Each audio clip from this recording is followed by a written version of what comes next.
बड़ा अद्भुत प्रसंग, प्रेरणास्पद, केवल श्रवणात्मक नहीं अनुगमनात्मक प्रसंग आप श्रवण कर रहे थे महाराज कांति दूर जी से।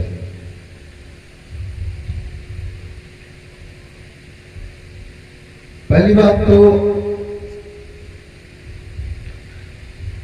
मातृशक्तियां हमारे यहां सदैव से वंदनीय रही, प्रारंभ से। भगवान के भागवत के माध्यम से 24 अवतारों का वर्णन आता है और रामचरितमानस में हरि अनंत हरि कथा अनंता, हरि अवतार हे विजयी होई अद इद मिथ्यम कही जाता है। अनेकों अवतार, सब कुछ अनंत है। और माता लक्ष्मी के मात्र 3 अवतार की चर्चा है, भगवान के अनेकों और लक्ष्मी के केवल 3 अवतार। भगवान गर्भ के माध्यम से आए, जा दिन ते हरि गर्भ आए। माता कौशल्या के गर्भ में भगवान ने प्रवेश किया, सकल लोक सुख संपत्ति चाहिए। रामावतार में और कृष्णावतार में गर्भे द्वा साधयात मानम, ऐसा श्लोक आया है। वहां गर्भ की जब भगवान श्री कृष्ण माता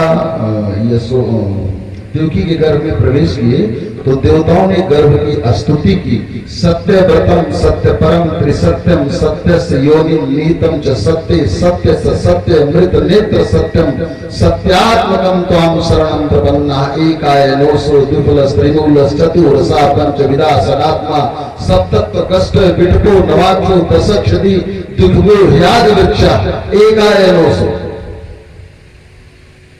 वहां पर गर्भ की माता लक्ष्मी का पहला अवतार गर्भ से नहीं हुआ, समुद्र मंथन से हुआ। माता लक्ष्मी का दूसरा अवतार सीता जी के रूप में हुआ, वहां भी महाराज जनक की भार्या से नहीं हुआ, जमीन से हुआ। हल का फल एक घट से टकराया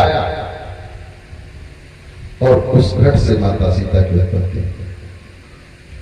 तीसरा अवतार माता रुक्मिणी का है। राजा भीष्म, भागवत के 10वें स्कंद का शायद 55वां अध्याय। राजा सी भीष्म को नाम विदर्भाधिपतिर महान तस्य पंचा भवन पुत्रा कन्यका च वरानना। 5 पुत्र महाराज भीष्म की भार्या से उत्पन्न हुए सांसारिक क्रिया के द्वारा। और माता रुक्मिणी महाराज भीष्म एक दिन प्रातः काल एक सरोवर के किनारे भ्रमण कर रहे थे तो भगवान सूर्य उदित हो रहे थे, किरणें प्रस्फुटित हो रही थी। भगवान सूर्य की किरणें एक प्रस्फुटित कमल पर पड़ी और अचानक महाराज भीष्म ने उस कमल पुष्प, खिले हुए कमल पुष्प की तरफ देखा तो उस कमल पुष्प पर भीष्म को एक नन्ही सी बालिका नजर आई। बड़े प्रसन्न हुए और जाकर उस बालिका को लेकर के आए, अपनी भार्या को दे दिया, हमको एक पुत्री रत्न की उत्पत्ति हुई।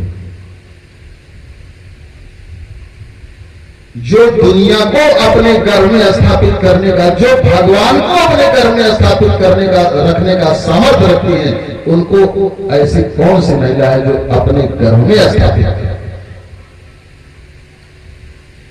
कोई शक्ति। बड़ी बड़ी सुंदर चर्चा भी आप श्रवण कर रहे थे।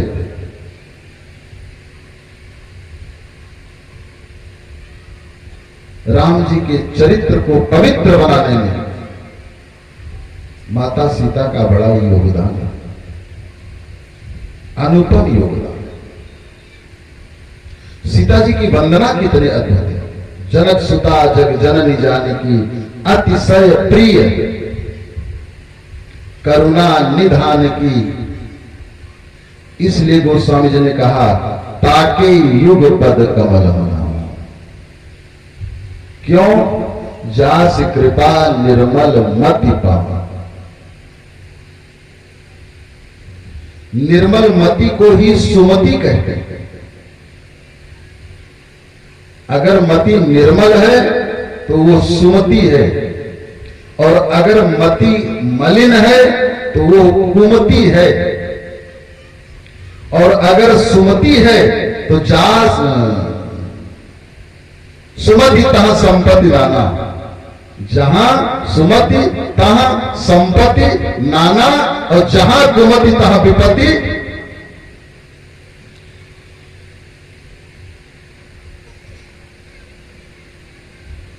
माता सीता का जीवन कितना कष्टमय रहा, कितना दुखमय रहा, लेकिन कभी क्रोध नहीं किया। जीवन में कभी क्रोध नहीं किया। केवल एक बार किसी साहित्य में हमने देखा कि विवाह करके अयोध्या आई। एक दिन माता सीता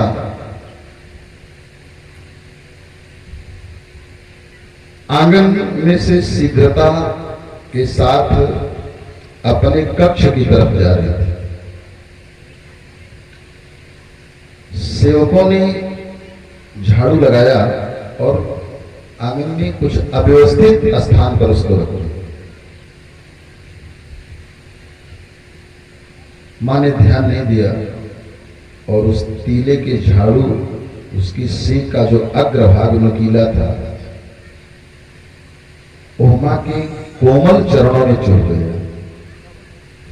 रक्त निकल गया। वेदना हुई, पीड़ा हुई। महाराज दशरथ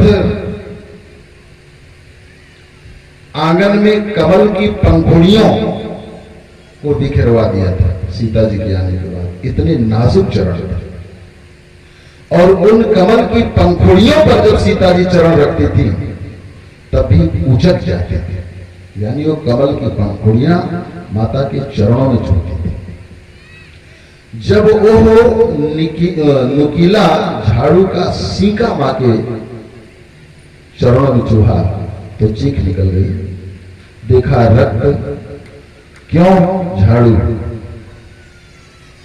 मां को क्रोध आया और गुस्से में बोल गई, तू मेरे पैर में चुभ गई, इतनी पीड़ा मुझे दिया, जल जा मरी कहीं की। होता है माताओं को ऐसे। माता जानकी के मुख से यह वाक्य पूरा नहीं हुआ, उससे पहले झाड़ू जल करके राख हो गई। और संजोग की बात है कि पास में आंगन के एक कोने पर तीनों माताएं बैठी थी, कौशल्या, कैकेयी और सुमित्रा। माता जानकी तो क्रोधित होकर श्राप दिया और शीघ्रता से अपने कक्ष में चली गई। लेकिन कौशल्या, कैकेयी और सुमित्रा के पैरों के नीचे से जमीन खिसक गई और बिल्कुल सिहर उठी, कप भयभीत मुद्रा में तीनों एक दूसरे के चेहरे को देखते हैं, बोलती कुछ नहीं कोई किसी से। भगवान श्री राम का आगमन हो गया। देखा तीनों माताएं बड़ी दुखी। राम जी ने पूछा, मां क्या हुआ? न कुछ